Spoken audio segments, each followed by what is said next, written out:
नौकरानी एक घर के लिए कितनी जरूरी होती है, आइए देखते हैं। अरे बहू, ये देख, सारा साबुन बर्तन में रह गया।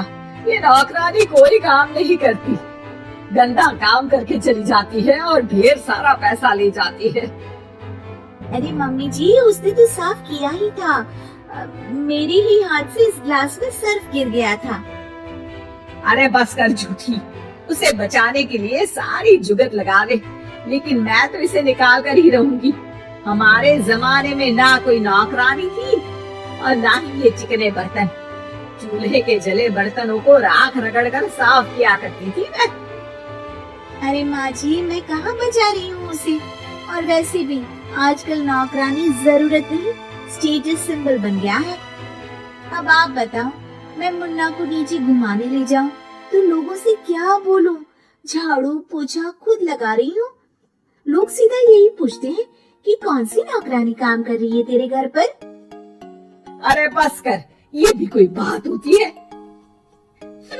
मम्मी जी, आप नहीं समझेंगी। शाम को नौकरानी घर आकर काम कर ही रही होती है कि सास को कहती है, माँ जी, एक बात बोलूं, बुरा न मानना। अरे वैसे तो मुझे तेरी शक्ल ही पसंद नहीं है, बात क्या खाक पसंद आएगी। अरे माँ जी, सुन तो लीजिए क्या कह रही है। तो मैंने कौन सा उसका मुंह पकड़ लिया है? अरे माँ जी, वो लाल साड़ी पहनती हो ना पहना करो। सास का गुस्सा अब तो 7वें आसमान पर होता है। अरे वाह जी वाह, क्यों ना पहना करूं? और तू होती कौन है ये बताने वाली कि मैं क्या पहनूं क्या ना पहनूं? अरे माँ जी, पूरी बात तो सुन लो, वो बोलना क्या चाह रही है। अरे बुरा न मानो आंटी जी। अरे कौन आंटी? अपनी उम्र देखी है तूने? 2-4 साल ही छोटी होगी मुझसे और मुझे आंटी बोल रही है। बहू सर पर हाथ रख लेती है। अरे अच्छी खासी उम्र दराज हूँ और आंटी ना बोलूं। मैं तुम्हारी बहू से भी 4 साल छोटी हूँ। क्यों दीदी? बोलती भी क्या, एक तरफ सास यानी पति की माँ, तो दूसरी तरफ नौकरानी जिसके बिना घर का काम नहीं चल सकता। वो दरअसल माँ जी की शादी में बहुत जल्दी हो गई थी ना। अच्छा ये झगड़ा छोड़ो, ये बताओ तुम माँ जी को लाल साड़ी पहनने से क्यों मना कर रही हो? मुन्ना, इनकी उम्र की सारी औरतें सोसाइटी में इनके लिए बात करती हैं कि तुम्हारी सास बुढ़ी घोड़ी लाल लगाम है। बहू को ये सुनकर गुस्सा आ जाता है। अरे वाह वाह, कौन बोलता है जी? खुद क्या है यहाँ की औरतें? बाल सफेद लेकिन टाइट जींस और कोई कुछ भी पहने।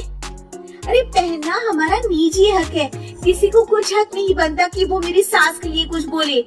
मैं आज ही जाकर माँ जी के लिए लाल जींस लेकर आऊंगी, फिर देखो कोई क्या बोलता है। अरे चुप लाल जींस। अरे सुन नौकरानी के बच्ची, जाकर बोल दे उन लोगों से कि उन लोगों की तरह मैं उड़ती नहीं फिरती हूँ घर बार छोड़कर।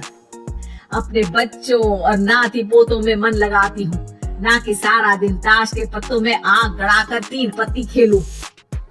नौकरानी वहाँ से चली जाती है। ऐसे बहू, नौकरानी के क्या फायदे हैं ये तो पता नहीं, लेकिन सबसे अच्छा तो ये कि पता चल जाता है कि कौन किसके लिए क्या बोल रहा है। सोसाइटी में तेरा नौकरानी रखने का इरादा बिल्कुल ठीक था। अगले दिन उन लोगों के घर की बेल बजती है। बहू दरवाजा खोलती है कि सामने कुछ औरतें खड़ी होती हैं। अरे बहू, कहाँ है तेरी सास? बुला जरा। अरे बहन जी, आप सारी एक साथ आइए आइए, कैसे आना हुआ? अरे 3 पत्ते खेलने आई है, क्यों खेलोगी? क्यों नहीं, वैसे भी बड़े दिन हो गए, एंटरटेनमेंट हुआ नहीं। बहू जाकर पकोड़े तो बना ला। अरे बस करिए, आगे कुछ पीछे कुछ। वैसे तो कहती है कि परिवार पर ध्यान देती है, हमारी तरह तीन पत्तियां नहीं खेलती। हमने कौन सा परिवार छोड़ दिया? सास सक पका जाती है। अब ये किसने कहा? मैं तो कहती हूँ कि मैं भी थोड़ा बाहर निकलूं। आपने ही तो कमला नौकरानी से ये सारी बात की थी। सास और बहू को अब सारी कहानी समझ आ जाती है कि सोसाइटी की औरतें क्यों भड़क रही हैं। माफ करिए आंटी, मैं छोटी हूँ लेकिन फिर भी पहले तो आप लोगों ने माँ की लाल साड़ी का मजाक उड़ाया था ना। हाँ उड़ाया था, लेकिन उससे पहले तो तुम लोगों ने हमारी जींस के बारे में बात की थी। अरे क्यों ना पहने हम जीन्स, तुम्हारे पैसों की थोड़ी ना है। सास और बहू सर पकड़ कर बैठ जाती है। देखा बहू, ये खेल कर गई तेरी नौकरानी। यहाँ की बात वहाँ तो वहाँ की बात यहाँ। दोनों किसी तरह औरतों को समझा बुझाकर घर भेजती है और कसम खाती है कि नौकरानी को नौकरानी ही रहने देंगी। नाटी दुल्हन। मयंक की बीवी नेहा की हाइट बहुत ही कम थी। वो इतनी नाटी थी कि लोग उसका कई बार मजाक बना देते। अरे नेहा, तेरे लिए तो मुझे किचन में टेबल रखना पड़ेगा। माँ जी, इतनी भी नाटी नहीं हूँ मैं, और हाँ, हिल्स पहनकर तो बिल्कुल आपके बराबर आ जाती हूँ। अरे तेरे पापा ने महंगी कार का लालच दे दिया, वरना तो मेरे बेटे के लिए ये लंबी लंबी लड़कियों की लाइन लगी थी। क्या बताऊँ तुझे, कटरीना फैल थी उनके सामने। पर माँ जी, आपका मयंक भी तो हाइट में कौन सा अभिषेक बच्चन की तरह है जो कटरीना मिल जाती। वैसे भी मेरी और इनकी जोड़ी तो राम सीता की जोड़ी है, राम सीता की। एक दिन सभी खाना खा रहे होते हैं, तभी माँ, दाल बहुत अच्छी बनी है, जरा और देना।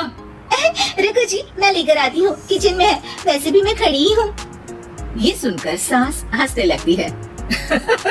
तुम खड़ी हो या बैठी, एक जैसी लगती हो। बस कीजिए जी, अभी हिल्स नहीं पहनी है, वैसे भी हिल्स पहनती हूँ तो आपके बराबर ही लगती हूँ।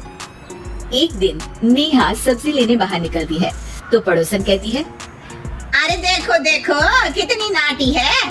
मयंक तो दिखने में अच्छा है, हाइट भी ठीक ठाक है, फिर क्या जरूरत थी ऐसी नाटी बहू लाने की। दहेज बहन दहेज, अंधे हो गए थे पैसों के पीछे, अब करे जगह साई। दोनों की बात नेहा सुन लेती है और उसे बहुत गुस्सा आ जाता है। आंटी जी, एक बात बताओ, मेरे पापा के पास पैसे हैं, उनको अच्छी लड़की की तलाश थी, ये पसंद आए और शादी हो गई, इसमें मेरा क्या कसूर है जो आप लोग मुझे सुना रही हैं? अरे नहीं नहीं नेहा, हम तो तेरी सास की बात कर रहे थे कि कितनी लालची औरत है। देखिए, वो लालची नहीं है, हाँ उनकी कुछ शौक है जो वो अपने बेटे से पूरा करवाना चाहती है, और देखा जाए तो उसमें उनकी गलती भी क्या है भला। अगर इन्होंने मुझसे शादी की है तो जरूर कुछ न कुछ तो अच्छाई नजर आई होगी ना। और अब ना तो मैं आपकी बहू हूँ और ना ही आपके रिश्तेदारों को मुझसे मिलना है, फिर ये बात समझ नहीं आई कि आप इतना परेशान क्यों हो रही हैं। ये बोलकर नेहा वहाँ से निकल जाती है। नेहा, चलो तैयार हो जाओ, हम लोगों को एक पार्टी में जाना है। नेहा तैयार होकर पार्टी में जाती है, जहाँ मयंक का दोस्त उससे कहता है, अरे मयंक, तू लकी है यार, तेरी बीवी की हाइट इतनी कम है कि तुझे बच्चे की जरूरत ही नहीं है, भाभी ही बच्ची जैसी है। और मयंक, मेरी बीवी इतनी कम हाइट की हो ना तो मैं तो घर से बाहर ही ना निकलूं, कहीं फुदक कर चली गई तो लेने के देने पड़ जाएंगे। सभी नेहा पर हंसने लगते हैं। तभी पार्टी की जगह पर आग लग जाती है। अरे भागो यहाँ से, जल्दी करो, निकलो यहाँ से। अरे लेकिन बाहर के दरवाजे पर ही आग है, अब कैसे बाहर निकलेंगे? कोई रास्ता भी नहीं है। अरे रास्ता है ना, अगर कोई इस खिड़की से बाहर निकलकर अगर सामने के दरवाजे में आग को बुझा दे तो सब निकल सकते हैं। तभी नेहा उस छोटे से जरोखे से बाहर निकलकर आग को बुझा देती है। अरे वाह, भाभी जी ने तो आज हम सबको बचा लिया। वाह भाई वाह, देवी हो तो ऐसी, अपने पति ही नहीं बल्कि यहाँ मौजूद सभी की जान बचा ली है इसने। भाई मयंक, माफ कर देना, तेरी बीवी तो सच में कमाल है। मुझे ये बात पता है और मुझे मेरी बीवी पर गर्व है। नेहा मुस्कुराकर अपने पति की तरफ देखती है। कुछ दिनों बाद जब नेहा और उसकी सास मार्केट जाती है, वहाँ पर अरे भैया ये कपड़ा तो देना, कितने का पड़ेगा? माता जी ये तो बहुत महंगा कपड़ा है, लेकिन अब बस सिर्फ 2 मीटर ही बचा है। मेरे तो किसी काम का है नहीं ये टुकड़ा, तो आप 100 रुपया ही दे दीजिए। अरे भैया तो मैं क्या करूंगी इस टुकड़े का, लेकिन वैसे है बड़ा ही सुंदर। तभी नेहा बोल पड़ती है। इसमें तो मेरी पूरी ड्रेस बन जाएगी। ये कहकर वो कपड़ा ले लेती है। अगले दिन नेहा वो ड्रेस पहनकर सास के सामने आती है। अरे वाह नेहा, ये ड्रेस तो बहुत ही सुंदर लग रही है, बड़ी महंगी होगी ना? अरे कपड़ा तो मैंने ही पसंद किया था, बस पूरा नहीं था तो इसने ले लिया। सिर्फ 200 रुपए की ड्रेस है ये पूरी। देखो माँ जी, नाटी होने का भी कम फायदा नहीं है। जैसे तैसे दिन कट रहे थे। सास और पड़ोसियों के मजाक बनाने का सिलसिला चल ही रहा था कि एक दिन मोहल्ले से जोर जोर से आवाज आती है। हाय रे मैं मर गई, भगवान मैं क्या करूं? अरे क्या हुआ? देखते हैं तो सभी एक हॉल के सामने भीड़ लगाकर खड़े हैं। मेरा बेटा प्रिंस गड्ढे में गिर गया है। पड़ोसन जोर जोर से रोने लगती है कि तभी वहाँ नेहा आ जाती है। रोइए मत, मैं प्रिंस को लेकर आती हूँ। ये बोलकर नाटी सी पतली सी नेहा गड्ढे में घुसकर बच्ची को बाहर ले आती है। अब क्या था, एक बार फिर नेहा के लिए पूरा मोहल्ला तालियां बजाता है। मुझे माफ कर दो नेहा, मैंने तुम्हारी हाइट का कितना मजाक उड़ाया था। कोई बात नहीं मौसी, प्रिंस ठीक है, ये बात है। अब वो दिन आता है जब सास नेहा की तारीफ करती है। वाह बहू वाह, तेरी तारीफें सुन सुनकर तो मैं खुश हो गई। आज तो तूने ये साबित कर दिया कि समाज में इंसान अपने रंग